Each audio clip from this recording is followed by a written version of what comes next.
এই ফুল website design টিউটোরিয়ালে আপনাদের সবাইকে স্বাগত জানাচ্ছি। আমি আলিমুল করিম পিটু। আজকের টিউটোরিয়াল আমি যেটা আপনাদের দেখাতে চাচ্ছি সেটা হচ্ছে যে আমাদের যে টোটাল কন্টেন্ট যেটা অলরেডি আমাদের ডিজাইন হলো সেই জিনিসটাকে আমরা সেন্টারে নিয়ে আসবো। তো টোটাল যে হোয়াইটটা আছে সেটা আমি ইউজ করতে এখানে চাচ্ছি না। তো অনেকটা ব্লগের মতো যেমন এখানে একটা এক্সাম্পল আপনারা দেখতে পাচ্ছেন, এখানে যে মেইন কন্টেন্টটা সেটা কিন্তু সেন্টারে।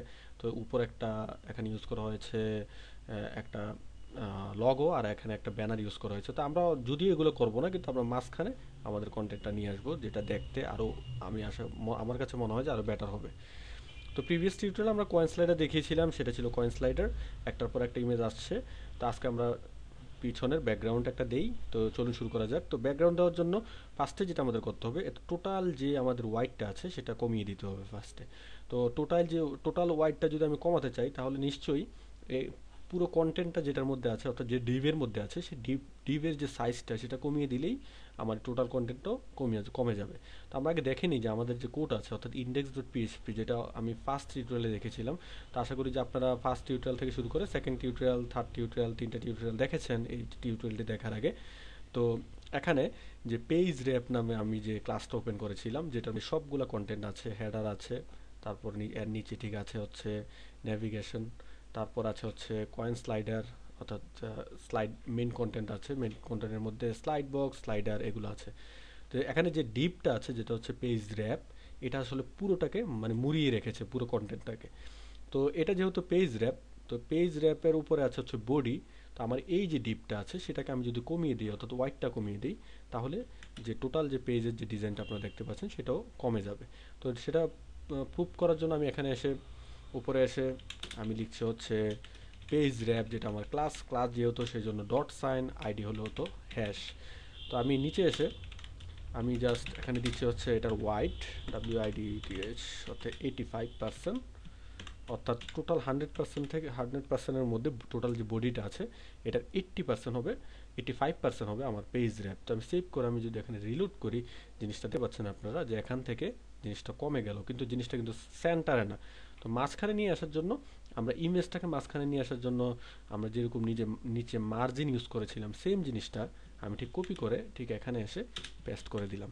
অর্থাৎ এটার যে মিনিংটা সেটা হচ্ছে মার্জিন টপ 5%, তার মানে হচ্ছে এটাকে উপর থেকে 5% নিচে নামিয়ে আনবে। আর লেফট আর রাইট, এটা হচ্ছে লেফট আর রাইট, সেটা হচ্ছে অটো, আর নিচে হচ্ছে 2%।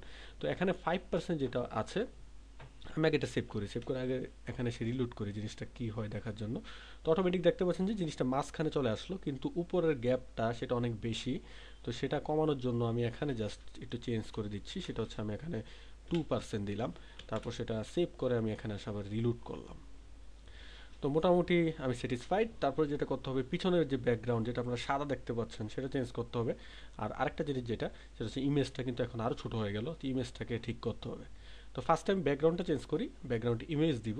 তো ইমেজ দেওয়ার জন্য আমি যেটা করব সেটা হচ্ছে এখানে CSS ট্রিক্স নামে যে সাইটটা আপনারা দেখতে পাচ্ছেন, খুবই জনপ্রিয় একটা ওয়েবসাইট, সবার জন্য এই সাইটটা খুবই গুরুত্বপূর্ণ। যারা খুব ভালো কাজ শিখতে চান, এখানে খুব ভালো ভালো দেওয়া আছে, ডেমো দেওয়া আছে। তো যাই হোক, আমি এখান থেকে যে ব্যাকগ্রাউন্ড যেটা ইউজ করেছি সেটা আমি এখানে আমার ওয়েবসাইটে যে ডিজাইন সেটা ইউজ করব। আপনি ব্যাকগ্রাউন্ডটা আপনার নিজের মতো করে বানিয়ে নিতে পারেন, যে কোনো ইমেজ, অথবা যে কোনো ইমেজ থেকে আপনার যে ওয়েবসাইট থেকে যদি চান সেটাও করতে পারেন, নিয়ে তারপর সেটা করবেন। তো এখানে যে ইমেজটা, পিছনের ইমেজটা আপনি কী করে পাবেন, তো সেটার জন্য আপনি যদি উইন্ডোজ ইউজ করেন তাহলে এখানে একটা অপশন পাবেন, সেটা হচ্ছে স্নিপিং টুল, আই SNIPPING, দেখতে পাচ্ছেন যে এখানে চলে আসছে। তো স্নিপিং টুল লেখাটা পুরোটা লেখে যদি আপনি ক্লিক করেন, তারপর এখান থেকে যদি স্নিপিং টুল অপশন চলে আসলো, সামান্য একটু যদি সিলেক্ট করে আপনি যদি মাউস কার্সারটা ছেড়ে দেন, তারপর এই জিনিসটা এখান থেকে কেটে নিয়ে আসলো। তো এখন আমরা এই জিনিসটাকে সেভ করি, অর্থাৎ একটা সামান্য অংশ, পিছনে ব্যাকগ্রাউন্ডের সামান্য অংশ আমরা কেটে সেটাকে আমরা সেভ করছি। সেভ করব কোথায়, সেটা হচ্ছে আমরা সেভ করব অবশ্যই www ডিরেক্টরি, যারা জ্যাম্প ইউজ করেন তারা সেভ করবেন হচ্ছে htdocs-এ। তো এখানে www ডিরেক্টরিতে যাওয়ার পরে ডিজাইন নামে যে আমাদের প্রজেক্টের নাম, অর্থাৎ যে ডিজাইনটা আমরা করছি অলরেডি, এটার মধ্যে ইমেজেস নামে যে ফোল্ডার আছে ওইটার মধ্যে আমরা এখানে লিখবো হচ্ছে বিজি, তারপর এটা টাইপটা নিচে দেওয়াই আছে পিএনজি। তো আমি সেভ দিলাম, তারপর এটা কেটে দিলাম। তো এখন যেটা হবে, আমাদের যে ডিজাইন, যদি আপনি আসেন আমাদের যে ডাব্লিউ ডিরেক্টরি, সেখানে ডিজাইন নামে যে ফোল্ডার আছে সেটার মধ্যে ইমেজের মধ্যে অলরেডি সেই ইমেজটা চলে আসলো, এবং সেটা টাইপটা আপনারা এখানে নিচে দেখতে পাচ্ছেন, সেটা হচ্ছে পিএনজি টাইপ, এবং সাইজ দেখতে পাচ্ছেন খুবই ছোট 5.11 কিলোবাইট, এবং ডাইমেনশনটা দেখতে পাচ্ছেন 85x42। কিন্তু 85x42 তো পুরো পিছনে টোটাল ব্যাকগ্রাউন্ডটা আসার কথা না।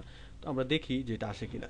তো সেটা করার জন্য আমি এখানে এসে আমি জাস্ট দেখছি হচ্ছে ব্যাকগ্রাউন্ড, ব্যাকগ্রাউন্ডটা আমাদের দিতে হবে টোটাল সাইটে, অর্থাৎ পিছনে টোটাল ব্যাকগ্রাউন্ড, তো সেটা দিতে হবে বডির মধ্যে। তো পেজ র্যাপ উপরে আমরা এখানে দিচ্ছি হচ্ছে বডি, আর এখানে লিখবো হচ্ছে এখন ব্যাকগ্রাউন্ড, তারপর হচ্ছে লিখবো হচ্ছে ইউআরএল ইমেজ দেওয়ার জন্য, তারপর হচ্ছে দুটা,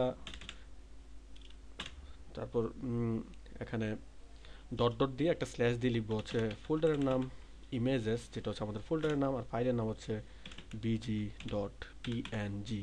পিএনজি হচ্ছে টাইপ, আর বিজি হচ্ছে ইমেজের নামটা। তো এখানে সেভ করার পরে টাইপের নাম খুবই গুরুত্বপূর্ণ, যে টাইপ এখন ওইখানে সেভ করেছেন সেই টাইপটা আপনাকে এখানে উল্লেখ করে দিতে হবে।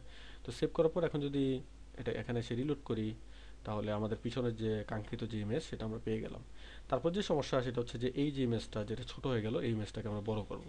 তো সেটা করার জন্য আমি যে স্লাইড বক্স নামে, যেটা আমরা প্রিভিয়াস টিউটোরিয়ালে সম্ভবত দেখিয়েছিলাম, সেখানে এসে 65 যেটা আছে এটাকে আমি 85% বানিয়ে দিলেই আমার যে ব্যাকগ্রাউন্ডের যে ইমেজটা সেটা এখন পারফেক্টভাবে ফিট হয়ে গেল। প্রিভিয়াস, নেক্সট দেখতে পাচ্ছেন আপনারা। তো তারপরে যেটা করতে চাচ্ছি সেটা হচ্ছে এখানে যে ব্যাকগ্রাউন্ডটা, অর্থাৎ যেটা আমার মেইন কন্টেন্টের যে ব্যাকগ্রাউন্ডটা, সেই কন্টেন্টের ব্যাকগ্রাউন্ডও আমি এখানে যে হেডারে যে কালারটা ইউজ করেছি সেটা আমরা ইউজ করতে চাচ্ছি। তো সেটা করার জন্য এখানে যে ব্যাকগ্রাউন্ডটা দেখতে পাচ্ছেন সেটা আমি দিব হচ্ছে তাহলে পেজ র্যাপ নামে, যেটা আছে আমাদের সেটার মধ্যে। কারণ পেজ র্যাপের মধ্যে, পেজ র্যাপ মানে হচ্ছে টোটাল যে কন্টেন্ট আছে সেটাকে মুড়িয়ে রেখেছে হচ্ছে পেজ র্যাপ। তো পেজ র্যাপ দেওয়া মানে হচ্ছে এই কন্টেন্ট থেকে শুরু করে নিচে আমরা যতটুকু কাজ করব পুরোটা একই ডিজাইন পাবে। এখন যদি এখানে এসে রিলোড করি, আপনি দেখতে পাচ্ছেন যে কালারটাও পেজ র্যাপের চেঞ্জ হয়ে গেল। তো এই টিউটোরিয়ালের মাধ্যমে যেটা আমরা দেখতে পেলাম যে কী করে ব্যাকগ্রাউন্ড চেঞ্জ করতে হয় এবং কী করে জিনিসটাকে সেন্টারে আনতে হয়। তো পরবর্তী টিউটোরিয়ালে আমি যেটা দেখাচ্ছি সেটা হচ্ছে যে টোটাল এই হোম পেজটা আমরা ডিজাইন করে শেষ করব। নিচে প্যারাগ্রাফ দিব, তারপর এখানে একটা সাইট, একটা লিঙ্ক দিব কিছু, আর নিচে প্যারাগ্রাফ দিয়ে নিচে ফুটার দিয়ে আমরা হোম পেজটা শেষ করব। তারপর স্টেপ বাই স্টেপ প্রত্যেকটা পেজ আগাবো। তো পরবর্তী টিউটোরিয়াল দেখার আমন্ত্রণ জানাচ্ছি। আজকে এতটুকুই। আল্লাহ হাফেজ।